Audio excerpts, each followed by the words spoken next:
Good afternoon, everyone, and welcome to the Atlantic Council. I'm Barry Pavel, a Senior Vice President here, and I direct the Scowcroft Center for Strategy and Security. It's really my pleasure to kick off today's panel discussion on Northern European security and regional defense cooperation. Here in the Scowcroft Center, we work to develop sustainable, nonpartisan strategies to address the most important security challenges and opportunities facing the U.S. and the world. The Center honors General Brent Scowcroft's legacy of service and seeks to embody his ethos of nonpartisan commitment to the cause of security and support for U.S. leadership in cooperation with our closest allies and partners. We certainly seek to apply this ethos to address the most pressing issues facing the transatlantic community, as I said, as well as opportunities, and certainly the security of the Nordic region is a core focus of our transatlantic security work, and we're really privileged today to be joined by the Nordic Defense Cooperation, or NORDEFCO's Policy Steering Committee, made up of the defense policy directors from the 5 NORDEFCO member countries. They are Kasper Hu Jensen of Denmark, Jana Kusala of Finland, Arnar Sigurjonsson of Iceland, Sven Eifjestad of Norway, and Johan Lagerlöf of Sweden. We are also very fortunate to have with us Major General Mikael Claesson of the Swedish Armed Forces. He currently serves as the chair of NORDEFCO's Military Coordination Committee. Thank you to all of our guests for being with us today, and I would like to extend sincere thanks to our partners at the Embassy of Sweden for making this event possible. Certainly the reemergence of great power competition has altered strategic thinking among Western powers, with Russia's aggressive actions in Northern Europe and elsewhere being of particular concern. Russia's resurgent military has expanded its activity in the High North and the Baltic Sea region, building defense infrastructure along the Arctic coast, modernizing its submarine fleet, fostering tension and instability through airspace violations and undersea operations near key communications cable links between Europe and North America, and a wide range of influence operations or hybrid threats, including those in the cyber domain, as well as other threats that affect the security of Northern Europe. China is also increasingly mentioned in my discussions with European officials, in particular including in Northern Europe. And at last month's Munich Security Conference, you saw the headlines in the press that focused on the speeches in the public sessions. But the major behind-the-scenes headline from all of my meetings was China and China's influence operations, investments, etc., in Europe. However, the Nordic countries have not stood by in the face of these growing and expanding challenges. Instead, they have undertaken very significant measures to work together. They've acted not only through bilateral frameworks, but also through NATO, through the European Union, and also directly with each other. Since its inception in 2009, NORDEFCO has been focused on fostering defense coordination, comprehensive long-term defense planning, and also has served as somewhat of a model for defense cooperation in Europe. Issues on that cooperation have ranged from uniform procurement to cross-border transit of military materiel, but NORDEFCO countries have come together and produced progress on very important issues. The results have been on display in a number of high-profile exercises, including NATO's Trident Juncture 18 exercise last fall. It was hosted by Norway. A lot of NATO allies participated, including Iceland and Denmark, as well as NATO partners Sweden and Finland. This year, Sweden will host the 2019 iteration of the Arctic Challenge exercise, one of the largest air domain exercises in Europe, and it's quickly growing to become a major flag-level event. Later this month, we'll see 10,000 Swedish, Finnish, Norwegian, British, and U.S. troops in the Northern Wind 2019 winter warfare exercise in Sweden. Sweden also holds NORDEFCO's rotating chairmanship this year and has a very ambitious set of priorities for the organization in its 10th year. This includes improving cross-border military mobility, improving NORDEFCO as a crisis consultation platform, expanding data sharing among members, and one of the key changes that I'm hearing, and I know you'll hear about here today, is moving from efficiency, peacetime coordination activities towards more focus on crisis, wartime, operational coordination and integration, which is a real transformation in many ways of NORDEFCO's activities, and I'm really looking forward to hearing more about that today. Given the differences among its members from geography to membership in NATO versus the European Union, how can NORDEFCO come together to achieve these goals? Given NORDEFCO's past record, are there lessons that can be effectively applied to broader defense cooperation? So this is a very important opportunity today to hear from 6 of the organization's leading policymakers and to learn what role NORDEFCO plays in the security of the Nordic nations, how that can affect their defense planning, where the organization will go in the future. We are all excited to hear from our guests, and I can think of few people better to lead this conversation than Scowcroft Center non-resident senior fellow Kathleen McGinnis. It's great to see her again today. Before I turn the stage over to Kathleen, I'd like to welcome Mr. Johan Lagerlöf, Deputy Director General and Head of Strategy and Security Policy at the Swedish Ministry of Defense. Johan has 25 years of experience in foreign and security policy. He's been Head of Strategy and Security Policy within the Swedish MOD since 2014. He began his career as an artillery officer in the Swedish Army before moving on to other posts with the Swedish MOD, including in Washington, where dealing with artillery is a daily question, and at the Swedish mission to NATO in Brussels.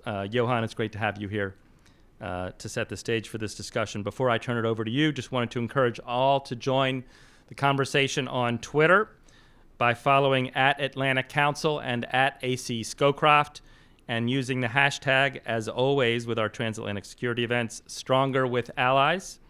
Once again, I'd like to thank you all for joining us, and with that, please join me in welcoming Johan Lagerlöf to the stage.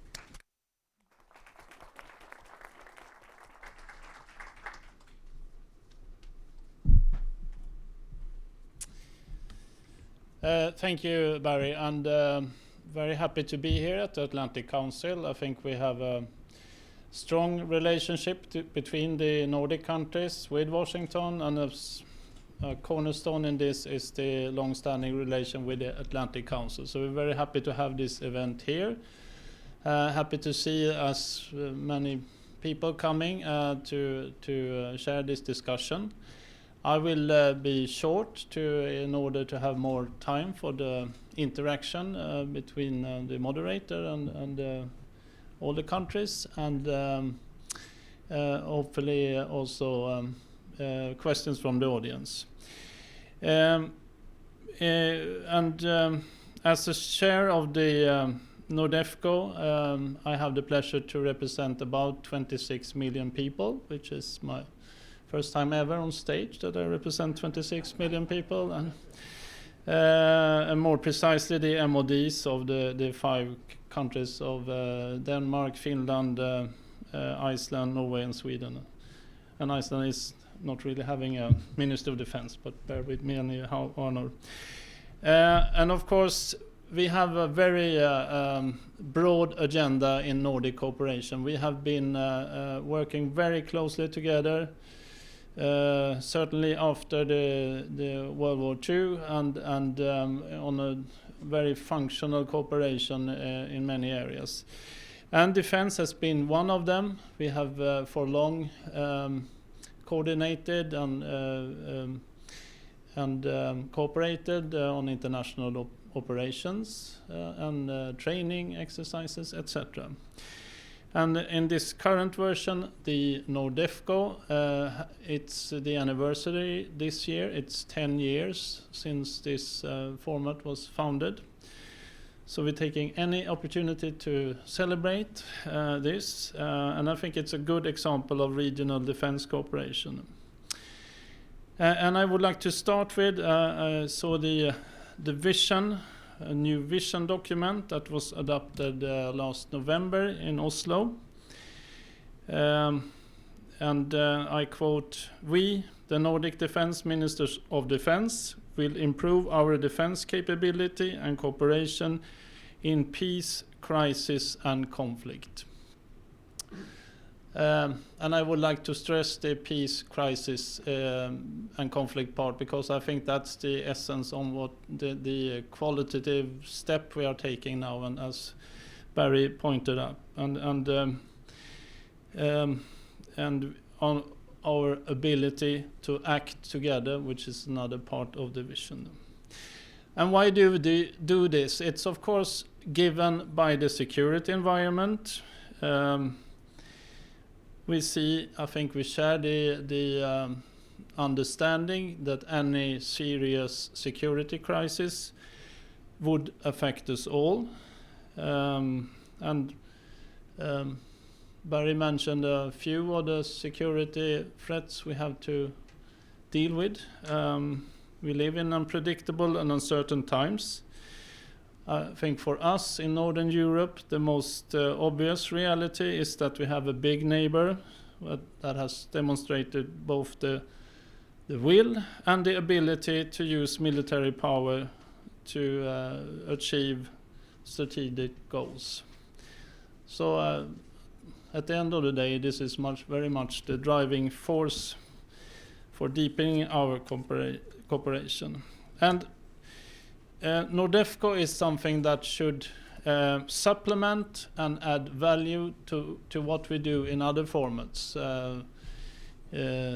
NATO, EU, UN context, whatever. In this vision, we have agreed on 16 concrete targets. And one of them is to enhance the transatlantic relations, and we'll talk a bit more on that. And the guiding principles of NORDEFCO are to strengthen the national defense and finding synergies to better address common security concerns. And for us, it's we have a tradition, we have a joint geography, maybe a common operational area.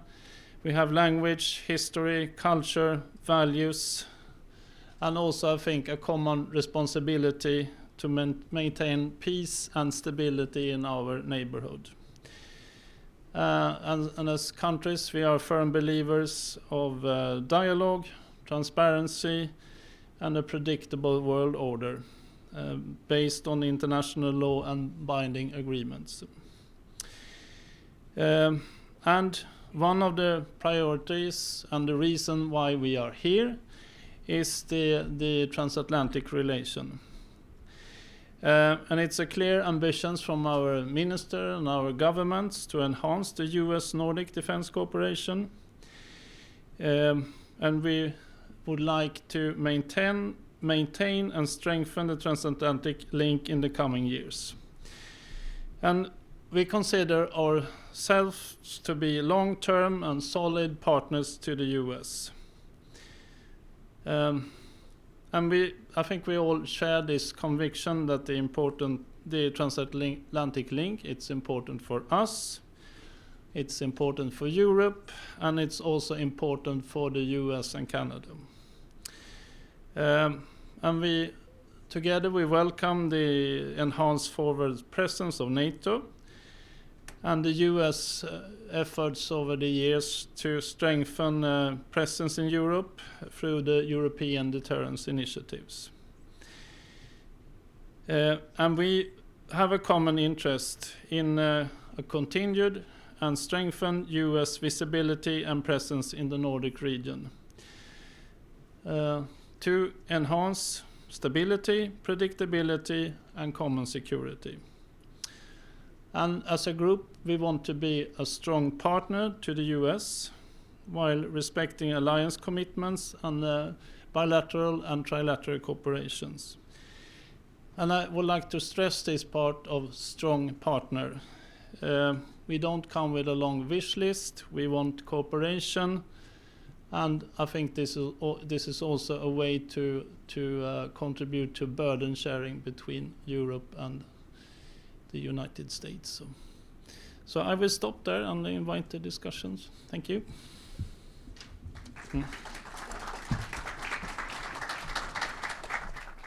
I could invite the panel to join me.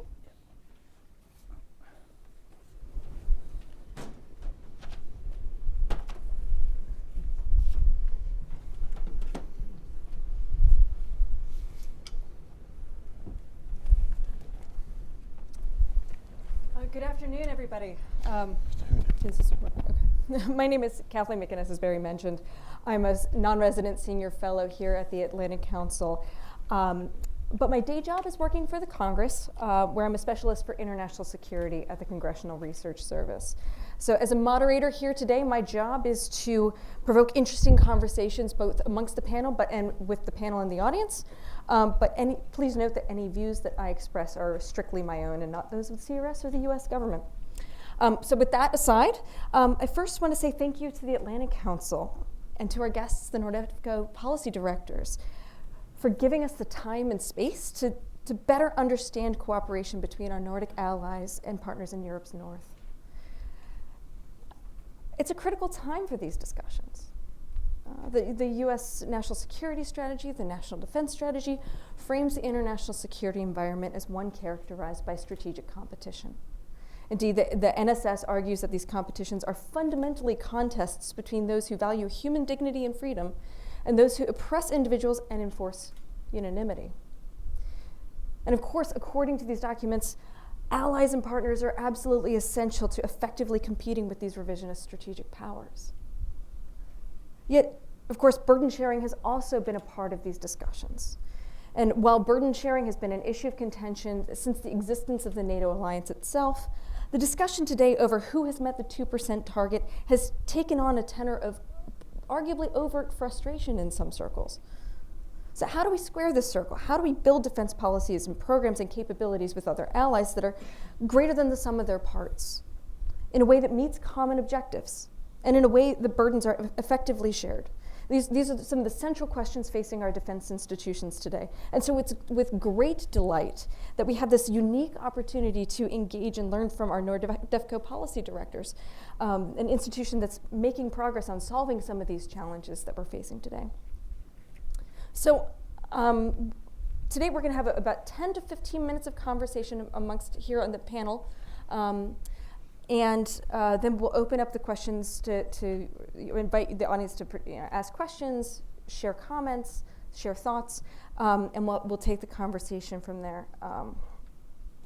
And so I'm going to take the chair's prerogative, obviously, and kick us off with a couple of sort of big picture, more strategic questions as you're thinking about NORDEFCO. And tying on to this, because burden sharing, as you know, right now is a huge issue in the United States conversation on defense. And so I'd love to know, has burden sharing been a component of NORDEFCO discussions over the years? How have your countries faced that discussion, if you've had, how have you guys been thinking about that? And how have you moved beyond those burden sharing discussions into concrete actions that we're seeing in the plan for 2025? And invite any of you to join in the conversation as you'd like to. Any takers? It's fine? I'm volunteering. Yes, we have been discussing, I think one of the great aspects of NORDEFCO is that we are talking very openly on security policy challenges. Mm-hmm. Particularly on Russia, on regional security, but also on the kind of challenges we are facing from within within NATO, within the European Union. And yes, we have discussed many of these issues, including readiness, and we tried also to reflect the initiative that the US took on readiness. We have discussed burden sharing, and I think it is a big issue for all Nordic countries. How we will cope with this. And the defense budgets are growing, I think, in all Nordic countries. As for Norway, we have increased since 2014 in real terms by 30% in real terms. But we are not doing enough, and we will soon launch a new defense plan for the next 4 years. And the government has promised then to live up to the commitment in Wales to move towards 2%. The problem is that the BNP is increasing so fast. I think also I would like to mention that we are second to the US only when it comes to spending in terms of dollar per capita. So we are investing a lot in new capabilities now, but we need to do that because we fully know that we have a lot of holes and we have a lot of vulnerabilities in our system. And our Chief of Defense has been very open about this, that we need to grow our defense establishment again. So there's a lot of things that we need to do in the future. The ministers are discussing this at the NORDEFCO level, but we have not made any decisions. It is more like a consultation and a policy discussion. Thank you. Janne? Yeah, thank you. Svein made a very good remarks, and easy to agree with those. And just to add that we are in a bit different position among the Nordic countries on this burden sharing issue, since not all of us belong to NATO community, where you have the target of 2% of GDP. But in Finland, we have always taken defense and our own territorial defense very seriously for obvious reasons. And in the recent years, in the coming years, we have also been increasing our defense spending, but we do it for ourselves. And we will go a bit above the 2% goal in the next decade, mainly part due to because we are replacing our fighter aircraft fleet and constructing a new vessel class for the Navy. So we are also increasing the defense spending, and this only underlines, because I think all of us have been now putting more money in defense, that we need to spend it wisely and with good quality. And for I think for all of our countries, Nordic Defense Cooperation is one venue to make sure that we actually get some decent output with increased funding. Kasper? Yeah, so Denmark has increased defense spending in 18 and again in 19. I think for us it's important to note that burden sharing is cash, but it's also commitments and capabilities, and we keep repeating that. You could put the cash into higher salaries and bigger pensions. This doesn't give you a better defense and a better military. So the capabilities and the commitments are of equal importance. And so is building and taking responsibility, of course. And I think this is what is happening in NORDEFCO, and what is bringing us together. This is the will to take care of our own security. We have different starting points, different security affiliations, but we do share geography, we do share values, as Johan is saying, and we want to deepen this defense cooperation. This is what the vision is all about. This will take years to build up, but I think it's an important process, and part of that is reaching out to the US and developing also the Nordic transatlantic ties even further. Thank you. Johan? Yeah, just to add on with what colleagues are saying, I believe that this regional format to do things efficiently, to discuss how we can be a good partner, good Europeans, etc., is also a part of the burden sharing in a more qualitative way. And we all have neglected defense to some extent, and we do realize that we have to pay more for our security and our defense. But as we develop new capabilities, as we develop a common responsibility for security issues, I think this regional format is very useful in addition to what we do in NATO, or as for us as a partner to NATO, or bilaterally and multilaterally in other formats. And that's a great segue to my next question, which is what NATO or EU processes or lessons can be applied to NORDEFCO to improve cooperation? Or, turning it around, what experiences in NORDEFCO do you believe could be applied to EU-NATO cooperation? Sir? Yeah, thank you. One thing that I think and know that we can offer as a kind of lesson identified or lesson learned even is to apply a high level of pragmatism. Because if you start to look at some of the Nordic cooperation initiatives and start to dig into the real core, you'll find that they are to a large extent bottom-up initiatives, not seldomly taken by individual commanders, and they have gradually grown to become parts of the integrated NORDEFCO ideas and ways to approach capability build-up. Air Force exercises, as was probably mentioned before, easy access, military mobility, moving across borders, making it easy to build capabilities through exercises, but then also theoretically not only theoretically but also practically to actually send strong signals, including providing for strategic communication options, etc., etc. So that is definitely something that differs from some of the more complex organizations. Jan? Yeah, I think Michael's answer was very comprehensive, and maybe just to emphasize that we have set an example where you can do a really deep-going cooperation without creating a bureaucracy.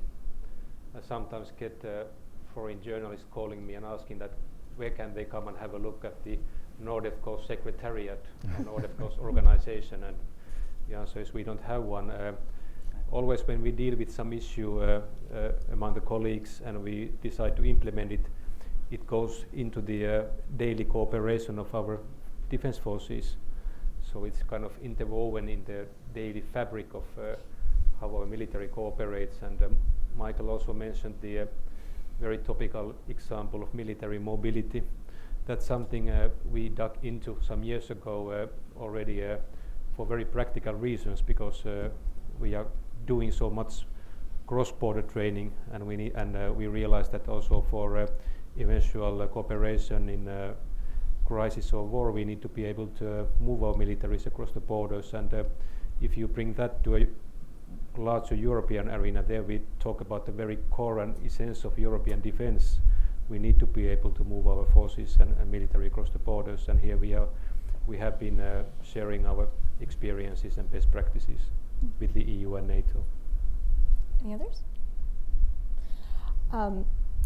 The tension between preparing for and conducting expeditionary operations, crisis management operations on the one hand, and territorial defense on the other can be quite a struggle for many defense institutions.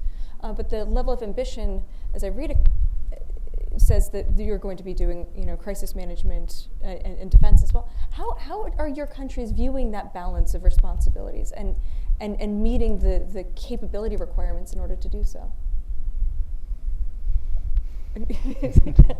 Well, from a military standpoint, it's one of the daily issues that I struggle with, both in the national capacity, but also in this context. And I assume that, and I'll be bold here and claim that we lost our compass after the Cold War, and it was a natural and pragmatic way of trying to maintain raison d'etre, right to exist for military forces to try to focus on expeditionary warfare or stabilization operations, etc. And I think the turning point, at least I can only speak from a national point of view, and I know for a fact that Janne will not concur with my conclusions, because Finland went in another direction.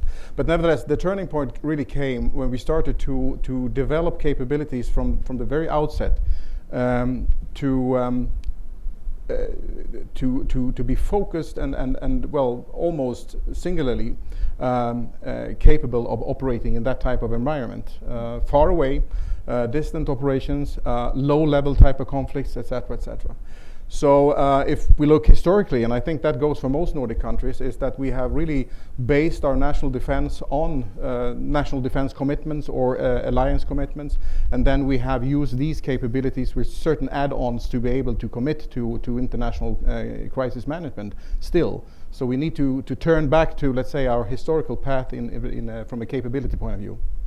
Anna? That's fine. Yes, well, Michael mentioned that Finland being a bit different, we have always focused on territorial defense capability as a driving force for our any capability development, and we never let that focus go away. And with those capabilities we have developed to defend Finland, we have been well able to do our share in overseas operations, and we have been among the first boots on ground on all major NATO operations, be in Balkans or in Afghanistan, and we still are there. But what I was going to say is that Nordic Defense Cooperation is a fantastic platform for smaller countries to get a bigger punch in crisis management operations, and that's something we have been doing for a long time, and it's actually one of our strategic goals to do more in the Vision 2025. And for example, Finland has been serving as part of Swedish forces in Afghanistan, which actually Michael was leading some years ago, that effort, and that also extends beyond the Nordic countries. We work with the Baltic states, for example, in this context, and as we speak, Estonian forces are serving as part of Finnish forces in Lebanon, for example, in the UN operation. So this is very much in focus of our cooperation. Svein? Thank you. Yes, I think we went too far after the end of the Cold War. And I have to say also we were really supported by NATO. For example, they did not think it was a good idea to maintain submarines after the end of the Cold War. So we were encouraged to do away with a lot of systems we had. Same goes for MTBs, air defense systems and so on. And therefore we changed the whole structure in order to be able to do more expeditionary forces. Some of the results were positive. We developed very capable, larger special forces, which we also use today for special operations in expeditionary settings, but they can also be used in other settings. We had a good experience with Air Force deployments in Libya, which gave a lot of experience to the Air Force, and that did not do away with the competence in the Air Force. But we neglected readiness, because the readiness criteria was to be able to deploy in 6 months. So basically our forces became irrelevant for the most important task. And that goes for most of Europe, I think.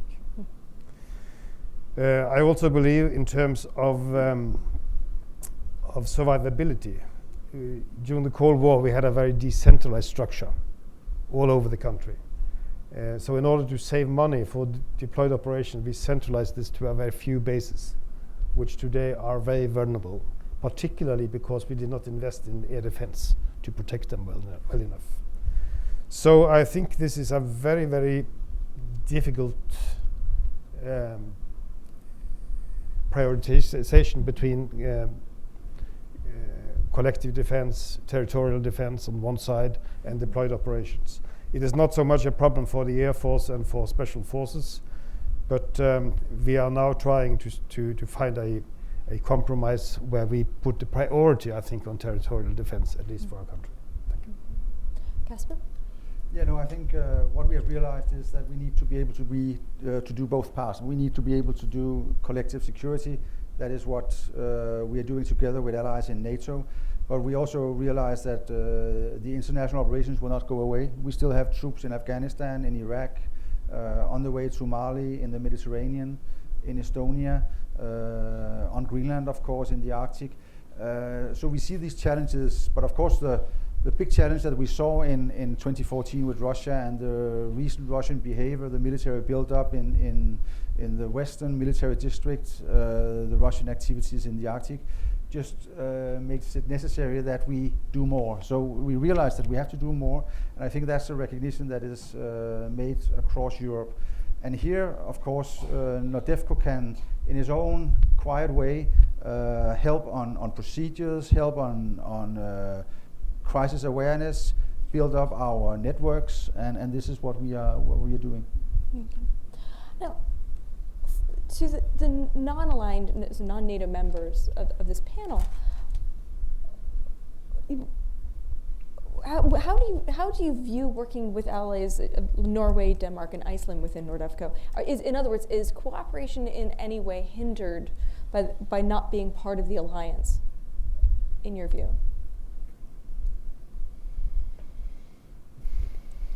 So whoever's going to be first. Johan? Well, it's a fact.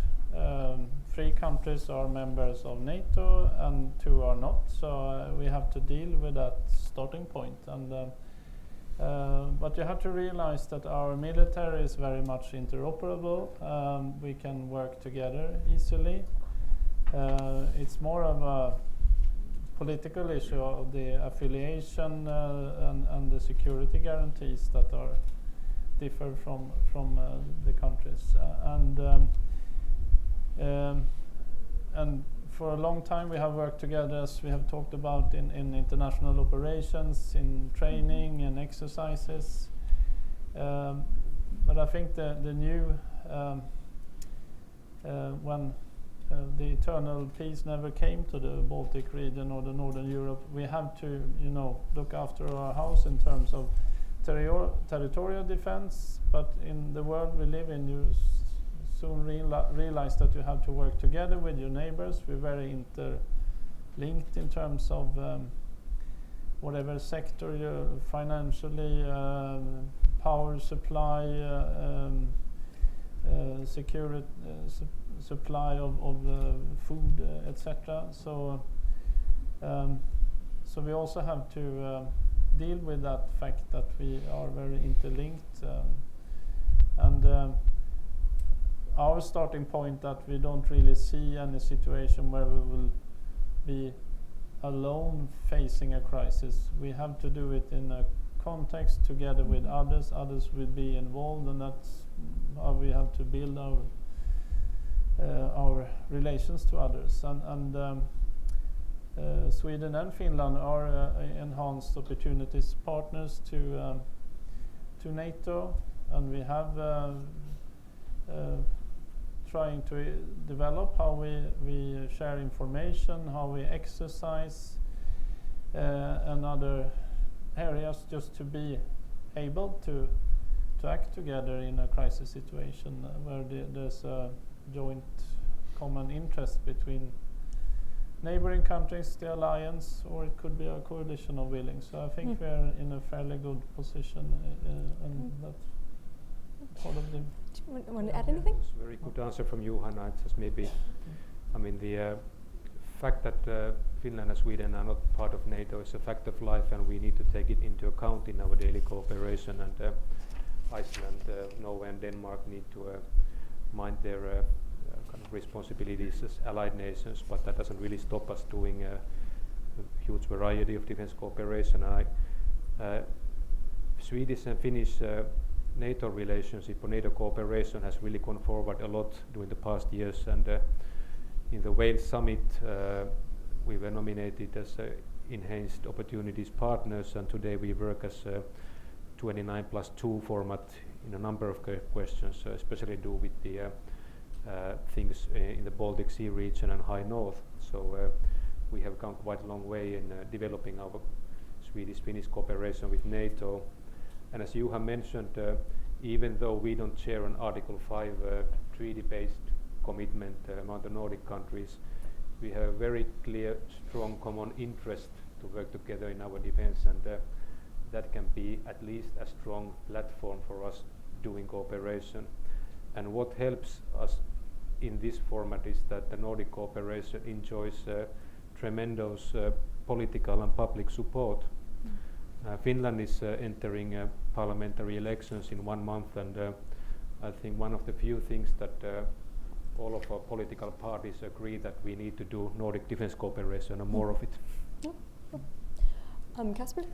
Yeah, could I just say that, I think we realize that if there were to be a crisis in our region, it would affect us all. So irrespective of NATO members or not NATO members. So if something was to happen in for instance, Sweden or Finland, I can simply not imagine Denmark standing by watching. Of course, this would be a decision of the Danish Parliament, but I couldn't see it happen. So, of course, therefore, it's extremely important that we develop our bonds, our networks, that we exercise together, and that we simply enhance our cooperation. Yes, please.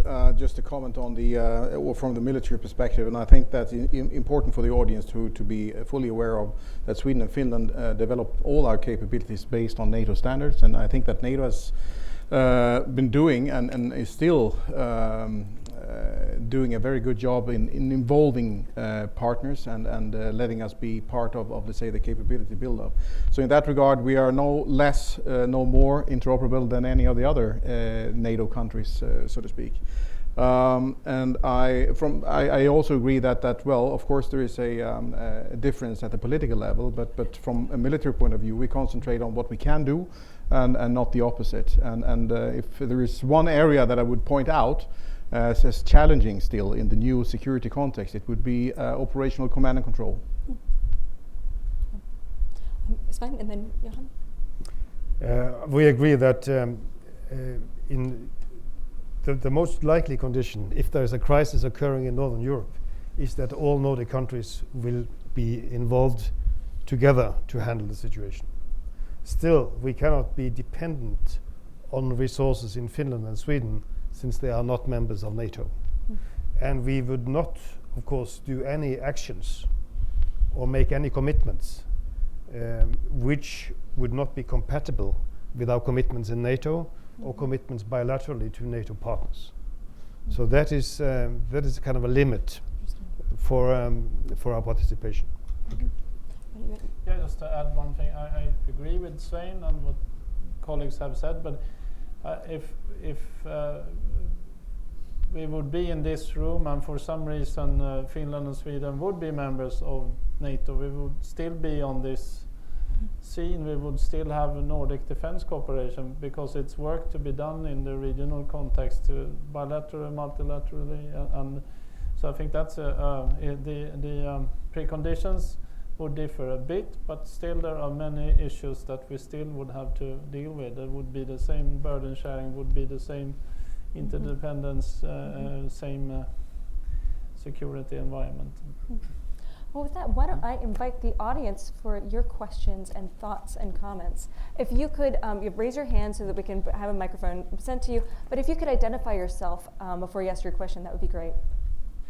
Yes, I'm Bob Bradkey, formerly of the State Department, now at the McCain Institute. It may not be fair to ask a group of defense policy experts about public opinion, but ultimately increased resources depend upon public support for those kind of resources. We heard a little bit about that in the Finnish context with the elections coming up, but I'd be curious to what extent in your countries you find public support for increased defense spending. Who would like to take that one first? Johan?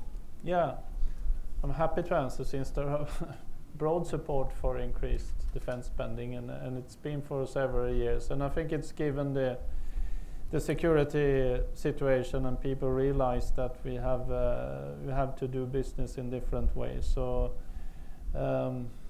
it's not the public support that still the political leadership also has to take the decisions, of course, but I think it's broad support among all over the political landscape for more.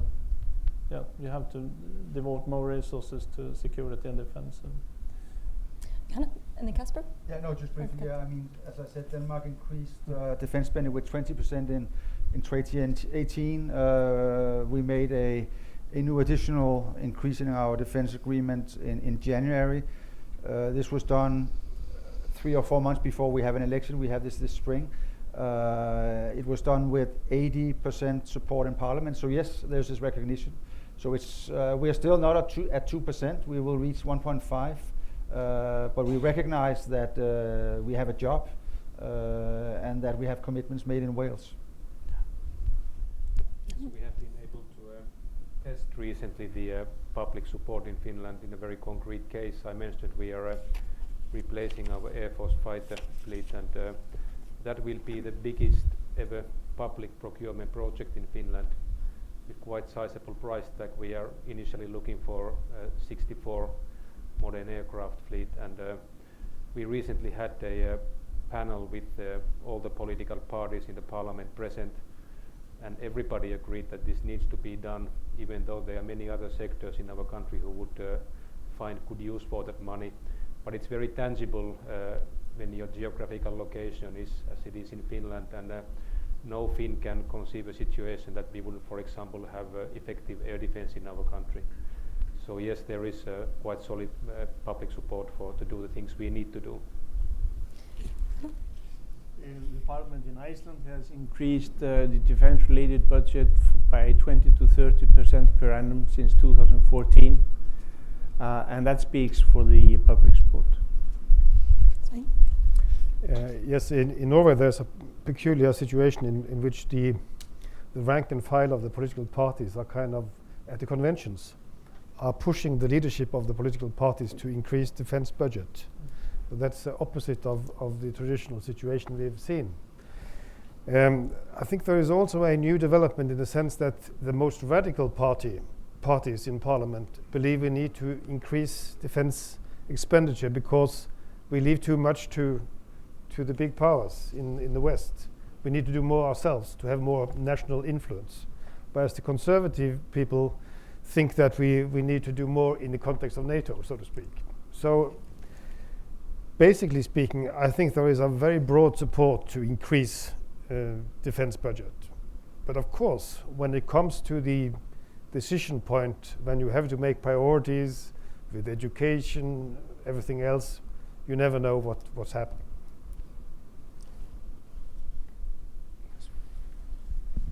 I'm Harlan Ullman with the Atlantic Council and the Naval War College at Newport. Thank you for being here. It's interesting you're here at a time when President Trump is calling for cost plus 50%. I will not ask you to comment on that. I have a more substantive question. It seems to me that an arbitrary amount of spending, say 2%, makes little sense unless we fully understand Russian strategy. And I would argue we do not understand Russian strategy. We're building conventional forces when, if you read General Gerasimov and Russian doctrine, the Russians are putting in place an electromagnetic blitzkrieg of information warfare, which Gerasimov says is to 4, F-O-U-R, that kinetic forces are to 1. We also have the issue of active measures below using force. What's happening in the Arctic is part of that. And quite frankly, I see the United States, NATO, and NORDEFCO ignoring these more critical issues of how do you deal with the new Russian strategy, which is trying to outflank us, and indeed with active measures in which Russian interference from top to bottom in our politics may be the most significant danger that we face. Would anybody like to respond to that? Get start us off. Kick in and the colleagues can complement. This domain which you abbreviated to is actually quite keenly acknowledged and felt in Finland, and what we developed after the Cold War was what we call comprehensive security system, or some call it total defense system. And it means that we realized quite early on that if a population of 5.5 million people in that kind of geopolitical location with a large landmass wants to survive in the first place, we need to get everybody to think of defense and security, not only defense military forces or civil servants, and but to engage the business life and the citizens for this. And this is something we have been doing for a long time, and it gives us a good basis to respond to the threats you mentioned. And I think that we need to think a bit beyond means that we have in defense forces. I always say to my colleague in the Ministry of Education that you hold the first line of Finnish defense. You need to make sure we will have a decent level of education for future generations of Finns who need to understand what they read and hear when they read their news and on social media and from wherever.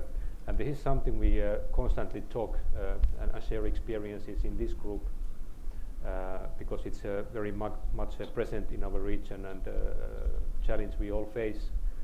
So total defense and everything that comes under it is very much on our agenda. Michael, and then Arno. Yeah, I'll just continue on the same along the same lines. I think the resilience aspect in relation to what we in the Nordic context normally refer to as Janne mentioned, total defense or comprehensive defense or whole of government approach. Are we fully there? No, obviously not. But the level of awareness and the level of knowledge about Russia in our countries, both collectively and individually, is I would say the most prominent in the world. So in that regard, I'm not saying that we are underestimating what is happening. in, let's say, the asymmetric field. We are quite aware of what's happening.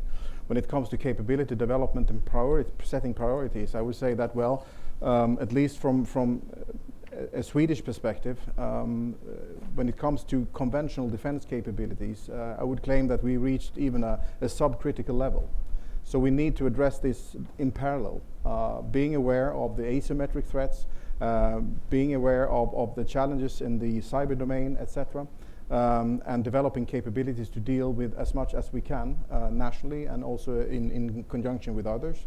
But in parallel, we need, in order not to create another asymmetric situation with regard to conventional forces, and through that creating options for any opponent, we need to do this in parallel. We need to do both. Arno? I think you make an excellent point, and it's not only the electromagnetic domain, but there's also electronic warfare. And if you can, by flipping a switch, cut the information superiority of the alliance, of the United States and NATO, cutting off the connection to the satellites, to the unmanned aerial vehicles, to everything that we have now in the technical domain, then you have really reached a very good asymmetric capability. And this is, I think, something we are not paying enough attention to, and is a real danger. The other thing that we are probably not paying enough attention to, although we have started to, is the lowering of the nuclear threshold. And I think it was very correct decision by the United States to withdraw from the INF agreement, because it is clear that Russia is not abiding by it, and we cannot have that superiority by one side and not the other. But the point is, lowering of the nuclear threshold is like the Russian chief of staff: escalate to de-escalate. And that is the danger. And I don't think we have paid enough attention to that. Jasper? No, I think it's a very good question. I mean, I think NATO has been good in meeting the Russian challenge through conventional deterrence. And I think that has been important. You need to have the basis right. But once you have that, and I think we have that established, of course we need to be able to meet the new ways of operating that Russia is showing. And it's an area that we're very aware of, but it's also in an area that is extremely difficult. But you're right, I mean, we need to focus on it. Svein? I agree very much with you that we have developed a degree of vulnerability which is totally unacceptable in many areas. That said, I think we are improving quite fast, and I think the operational planning, which is now being resumed by NATO as well as by countries individually, are kind of uncovering all these vulnerabilities, and it's very difficult to redress that problem, but we are trying the best we can, and we have made substantial progress. I also think that we are not that vulnerable in some areas, like you saw in Crimea, for example, or other places, because we have legislation which gives a lot of authorities, and small green men will not do well in the Nordic context. So in some areas we are well prepared, I think. George?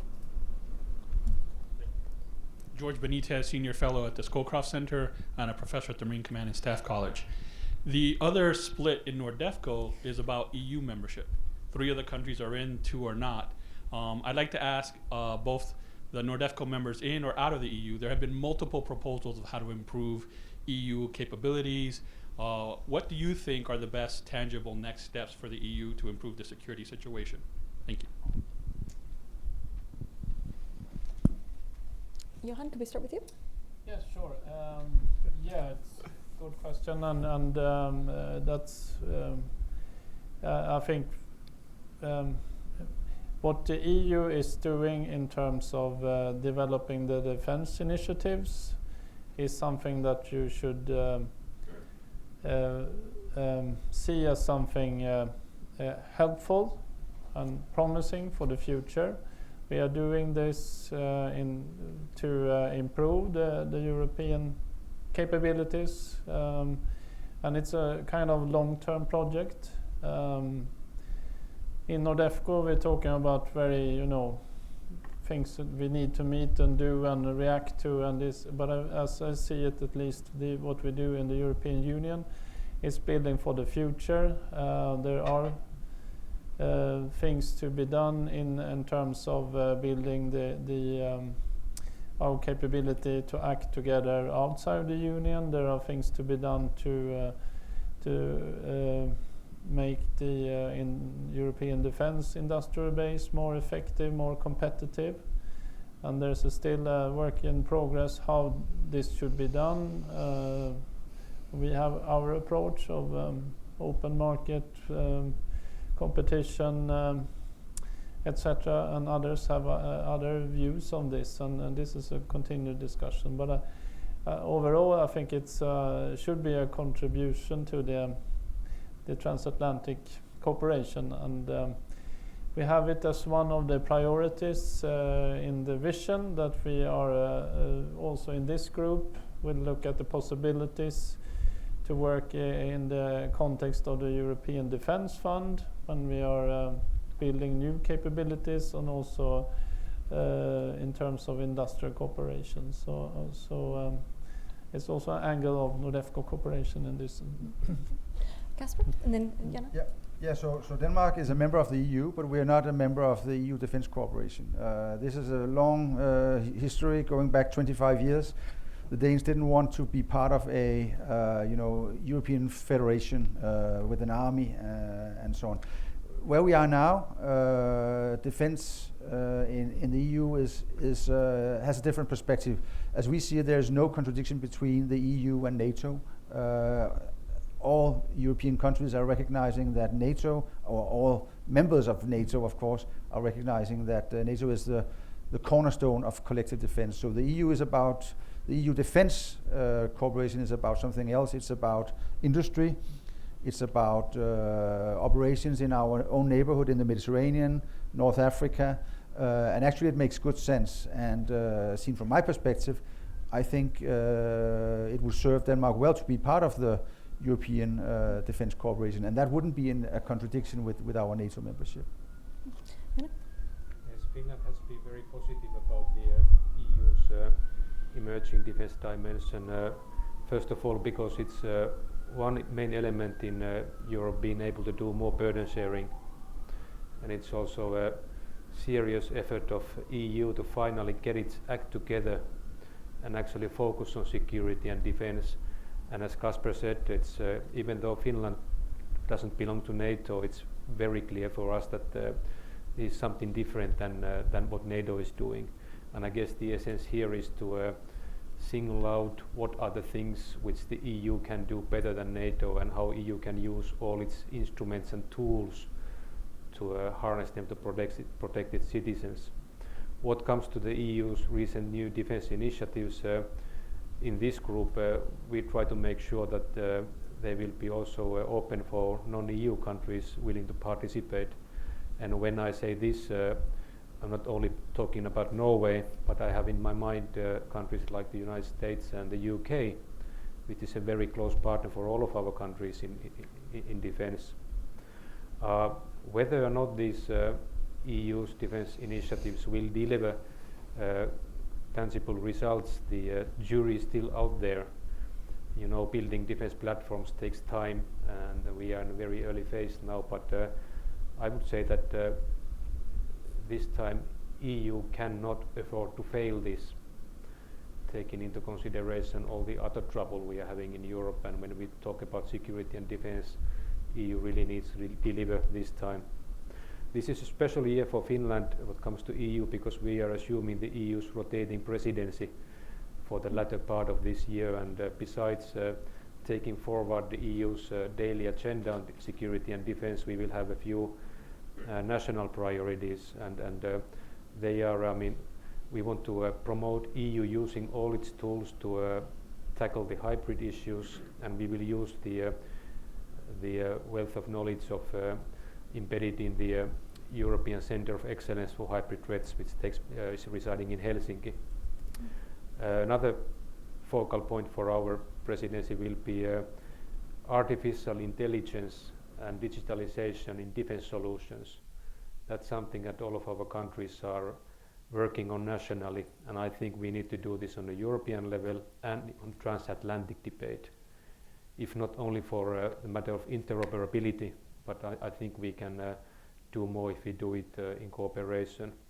And the third priority for us is to promote EU-US dialogue on defense issues. There has been some really difficult debates over the Atlantic lately, partly due to some misunderstandings, but we are doing what we can to clarify what the EU is looking to do and how we can do it in a solid transatlantic cooperation.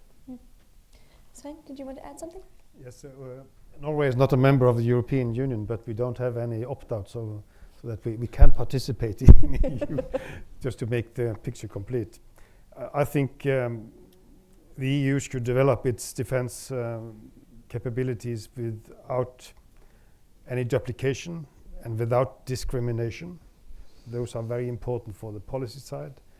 And they should develop forces which have readiness and sustainability so that they could be integrated into a NATO framework if there is a question of collective defense. That would, I think, be the best way forward. Thank you. There's a question. TX?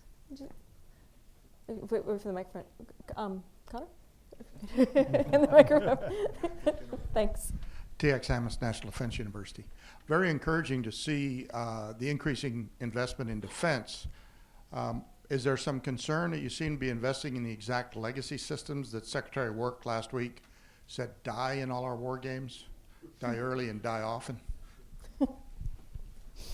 So are we making the right investments? Who would like to take that first? Michael? Oh, yeah. No, well, obviously there is a risk. There is a risk. I certainly admit the risk of investing in well, not necessarily legacy systems, but sort of more of the same or just a little bit better than before. One of the aspects that I alluded to previously was of course that there is a kind of subcritical issue to deal with here and now. But the real challenge will be, and again, I can only speak for my own system, but I have reasons to believe that it doesn't differ that much in the other Nordic countries, is that we need to challenge ourselves and challenge everything from how we invest in terms of research, how we start to work with the experimentation again, and how we actually challenge our national processes with reference to procurement simply. Because all these are today extremely extended and in many ways invites long-term commitments in series of equipment that is sort of foreseeable in a way. So it doesn't completely answer your question, I realize that, but we need to challenge ourselves and we might not be there quite yet. Our investment share is now 27% and increasing, I think. We invest heavily in F-35, and I think the challenge there is this is a different combat system than a normal combat aircraft, and we need to be able to use that with all the potential in the whole system, and that is a big challenge for a small country, and we need very tight cooperation with the United States and other countries who use the same system to get all the benefits out of this system.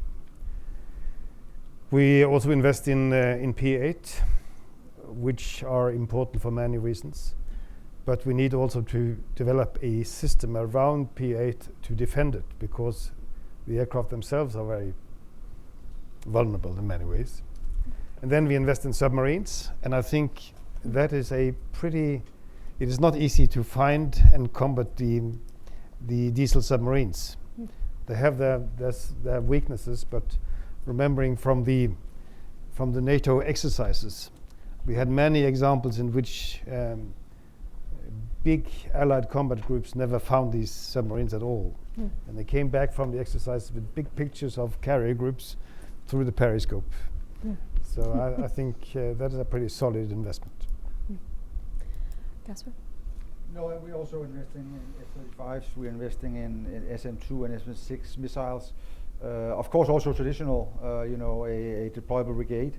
In our defense budget, we have a reserve set aside for cyber, which I think is a good feature of our defense budget. We're very open about the fact that we are developing offensive cyber capabilities, and I think this is an area that will be of increased relevance in the future. So we are aware of this, but of course, I mean, it's an ongoing challenge, this one. Yeah, just to say that the very good question you posed only emphasized the need for decent strategic foresight. And that's a challenge for any country, and we are trying to do what we can on that arena, and also do it together with our Nordic partners. And also for a small country like Finland, we also need to be wise in finding ways to get access to platforms or systems which we maybe couldn't afford nationally, or which we need maybe only partially and don't have a national requirement. And one kind of a school book example of doing this is an old program, and you may call it legacy, but some years back we joined the C-17 initiative, where, I mean, a country like Finland, we couldn't afford operating and running a strategic lift fleet, but now we could find a kind of a very pragmatic way of getting the capacity we need in cooperation with others. Johan, did you point? Yeah, I think it was similar for us. We invest a lot in future fighter aircraft, and also building submarines now, huge programs. We last year we took the decision on ground-based air defense and decided to buy the Patriot system, and will hopefully be operational in a near future. And we had this discussion whether this was the system for the future or not. But at the end of the day, we need something now and not in 10 years. And if the security environment is different in 10 years, no one would be happier than us. But now we need air defense systems to add to our capabilities. So yeah, we need to have that discussion, but at some points you have to take a decision on where to go and build, have platforms that are compatible with different systems. You can work close. Our air forces are working very closely together on almost a weekly basis and train together. So all the systems should be adjusted to the realities how we work together. Any question in the front? And then, yeah.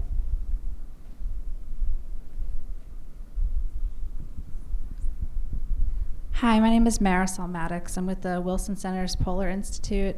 I was wondering if you could share your thoughts on Chinese investment in the Arctic. I'm not just thinking telecommunications, but also I thought the kind of case study of what happened with the Greenland airport infrastructure this past summer, just the whole way that transpired and the repercussions were very interesting and telling. And then additionally, some of the dual-use scientific facilities and exploration that China has already done in the Arctic and is wanting to do more of. If you could just share your thoughts on that, I'd find it very interesting. Thank you. If I could do to Casper and then Svein, and then and then to the rest of the group. No, thank you. I mean, we certainly welcome Chinese investments in Greenland if they are commercially viable investments. But we're also very aware that Greenland is a small community, 50,000 people. So if you have major external investments, for instance in airports, it can really influence the community up there. This is basically why the Danish government decided to directly support the Greenland airports, and this was confirmed only last week that we will build or help Greenland build 3 new airports in Greenland. And we have been quite open that this was to avoid a too big economic influence in Greenland. So we are very aware of that. But when it comes to commercially, cooperation. I mean, we welcome development, economic development in Greenland, and their investments are welcome. We just have to be aware of the size and whether it comes with, you know, political ramifications and so on. Yeah, I think that's it. Svein?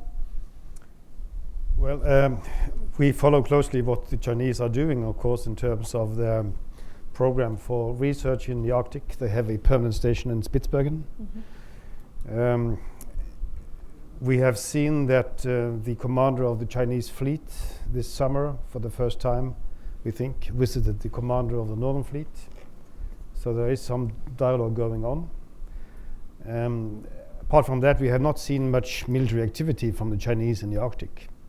But they are, of course, partners in the Arctic Council, and they have voiced an interest in being a participant in the development of the Arctic. We follow also the natural gas projects around the peninsula of Yamal. There are huge Chinese investments there on the western side of the Yamal. And now they are also trying to develop the eastern side of the Gulf of Ob, for those who know the area well, which is a huge project, and the investment there will be probably be around $25 billion. We have also seen that the French and the Saudis are investing in the same project. And I think that is also good in the sense that it's not only Chinese. We follow this very closely. We are not very concerned about what we see so far. But the melting process in the Arctic is much more rapidly developing than people know of. And we believe that already in 2030, which is 11 years from now, it will be quite easy to sail right through the polar point in the summer and the autumn. And we have also noticed, of course, the investment in the shipping, in the ships that take natural gas from the Arctic, potentially along the Northern Sea route to Asia. But so far we have not seen any expression of Chinese will or intention and military activities in the Arctic which worries us. Yeah, you know, in Finland there are many people with blue eyes, but when it comes to critical infrastructure, we can't afford to be too blue-eyed or naive. It's something we take quite seriously, and here we don't only talk about China. There are some other actors who are challenging us here, and last month we got in power new legislation which gives stronger powers for Finnish authorities to intervene if we are seeing foreign actors trying to acquire land or infrastructure that we deem critical for our security and defense. And also if any foreign actor is trying to acquire land or infra close to our defense facilities, the Ministry of Defense will be the authority who will give the permit or deny it. And you mentioned 5G. That's a serious question for all of us for the future. And if we think about the very advanced weapon systems that we have been mentioning in this panel today, and the networks where we operate them, it's not a small issue of to make sure that they stay intact for us to be safe to operate. And what adds to the complexity is that this kind of issues are issues where we cannot separate industrial and trade policies from security and defense policies, but we need to see them in one part of the picture. Johan, Anna? Just to add what the others said, it's a very complex issue. It's a question of trade and commercial interest, but also this 5G issue is very big for us. We also have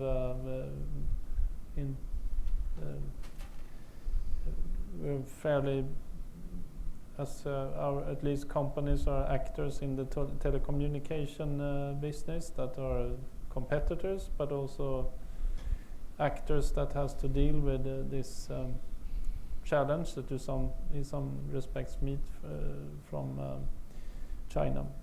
So it's a very big issue now, as frequently discussed also on the European level in the European Union. So which I think is good, and many questions are on the table, and we have to deal with them one way or another. Arne, did you want to add anything to the conversation? China has an Arctic policy. The Arctic is part of the Belt and Road Initiative. They are looking for a geographic footprint in the high north, and I'm certain they will find it at some point in time. When that happens, we need to be concerned, because they have declared that the resources in the Arctic are part of the global domain. And that, of course, will be contentious to the other nations who have already put forward continental shelf claims in the high north. And regardless of what may happen with the United Nations arbitration of that issue in 10, 15 years' time, whether those nations who put forward claims will respect that decision, or they will say, no, this is my sovereign territory and I own it. But if China becomes involved in the high north, will they bring with them the same practices that they have employed in the South China Sea? And that is the challenge. I agree to what Arno said there, but even if the UN panel on the continental shelf say that both the US, the Canadian or the Russian claim are legitimate, it will be up to the countries to negotiate bilateral agreements on these things. We did that with Russia, and we used 35 years.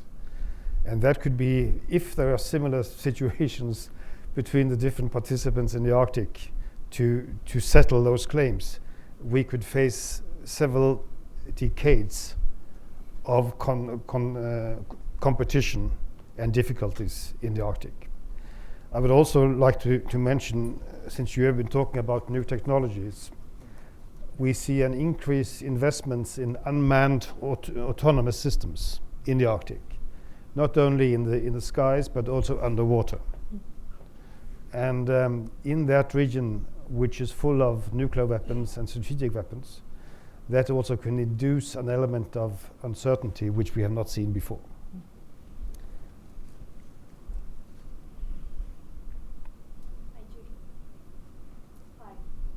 Working. Oh, hi, Judy Kang from University of Southern California. Thank you so much for being here today. You briefly mentioned it before, but I'm curious about where cybersecurity is placed on your agenda in terms of budget and urgency, and if you can share how you have been developing any programs or system to deal with this new threat. Casper, if we can start with you. Well, I can add, cybersecurity was a big part of our last defense budget. We have our cybersecurity as part of our intelligence service, which is quite important because it gives us vital insights into malicious, malign activities on the internet. And we have been focusing, we're just preparing a new bill, a new law in Denmark, where we can demand that key infrastructure put in place cybersecurity measures that are directed by our cybersecurity center. And that's a tricky and quite difficult discussion, because we for many years have had a privatization of vital and important infrastructure. So of course you get into this field where you discuss with private enterprises and what is the public demands, but it's a discussion we have taken, and it's actually a bill that is now being will be passed. It will be presented in Parliament within a month. So we are taking quite a few steps. We are also developing our offensive cyber capabilities. We have a open policy on attribution. We find it very important that whenever we recognize cyber or hacking activities, we attribute it, and we often do this together with key allies, often with the US. And I think that's an important part of calling out malign activities. So cyber is is an important challenge. We have a reserve in our defense budget for which will be activated by 2021, which we'll be able to direct into new fields because it's an area that is in such a fast development. Sven, and then Michael. Sven, did you? Me? Well, I cannot. We do much the same as the Danes do. We also develop an offensive capability because the best cyber defense is also if you have a possibility to combine it with an offensive capability. Mm-hmm. Of course, this is also a concern because in a crisis we can risk to have a lot of offensives from all sides, and it could develop, could undermine crisis stability perhaps. We are also preparing a new law now in order for the intelligence service to get access to the cable network, also to get a better take on cyber attacks. Thank you. Michael, and then Jan. I think this is an extremely important and a field which is of our concern. To echo my colleagues, we are also addressing, and actually since 2015, where the government ordered us to develop computer network operational capabilities also in the offensive spectrum, so to speak. We have been working quite heavily on this, and will continue with renewed forces and renewed resources. We practice conscription again since a year back or a year and a half back, and we are now calling up our first soldiers to be trained as cyber soldiers. It sounds more dramatic than it is actually, but it's a way of approaching society as a whole to gain, let's say, the resources and the competencies needed to address these modern threats. You can always argue whether conscription is a modern way of approaching human resources management, etc. But this is the way that we are using as a mean to get a grip on let's say the best competences available in society. Young people with the right mindset, with the right approach, with the right, let's say, cultural features of being able and capable of dealing with these issues. Anna? Yesterday, the Finnish Parliament approved new laws on intelligence that give our civilian and military authorities much better and updated powers and authorities to function in the networks and also protect their networks. And as Michael mentioned, when we talk about ramping up our cyber defenses, the bottleneck is people. It's not money or hardware. So we are competing of the same brains as Nokia Networks and a number of other telecommunications and cyber defense industries in our country. And in defense forces, we can't compete with wages. So we try to create exciting job opportunities. But it's a challenge. Well, if I could, we only have about 5 minutes left, so if I could exercise the prerogative of the chair and ask one final question to all of you. And if Michael, if I could put you on the spot and ask you to answer first, then we'll go down the line. But my question to you is, what can the United States do to support NORDEFCO? Short term, medium, however you want to answer the question. The United States can do a lot. The political support I will leave out to my colleagues, but to remain aligned in the sense that we exercise together, we communicate together, we create options together, and not the least, as was mentioned several times here, that we approach capability development together. Because if there is one feature that combines us all on the Nordic seat, so to speak, it's innovation. So in that regard, I think that the United States and the NORDEFCO can still do a lot together to address the challenges of the future. Sven? Well, I think what the Americans are doing, what you are doing now through the EDI is fantastic. It's very good, and the military leadership that you have exercised through NATO in revitalizing collective defense with a new command structure, new operational planning, a new posture for the maritime sea lines of communication. You do a lot, which is very good. And I think also there's a lot of fragmentation in Europe, there's a lot of political tendencies towards nationalism and populism, and it's very difficult to keep the European countries together. So I really hope that the United States will reinforce its diplomatic leadership in Europe, because we need it. Thank you.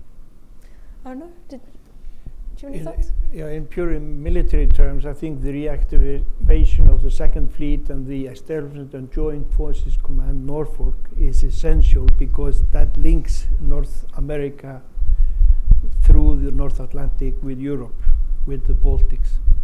They are charged with the reinforcement issue, security of the sea lines of communications, etc.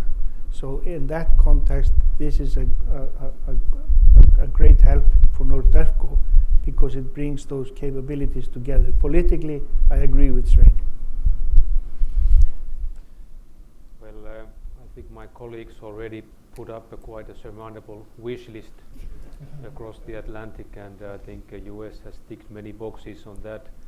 But I think in any defense relationship, they go both ways, and I think it's fair to ask what NORDEFCO can do for the US.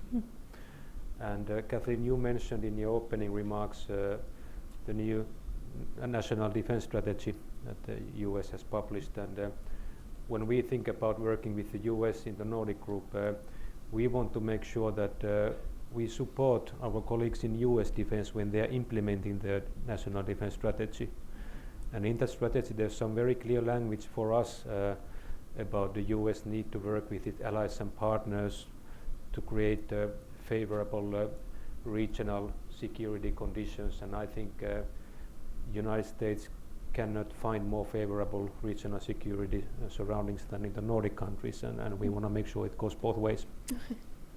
Kasper? Yeah, so basically continue what you're doing. Treat the Nordic region as one region, even though we have our various security affiliations. And remember the democratic values that are strong in the Nordic countries, that they also bind us together with the US. Yeah, stay engaged, continue to be a reliable and predictable partner, continue to be the guardian of the international security order, and etc. That will be, we're happy to work with in the future. Well, this has been an absolutely fantastic discussion, and thank you all for being here and being part of the conversation and having such fantastic questions. So if I could invite you to thank our panelists with a round of applause. This has been wonderful to learn from you.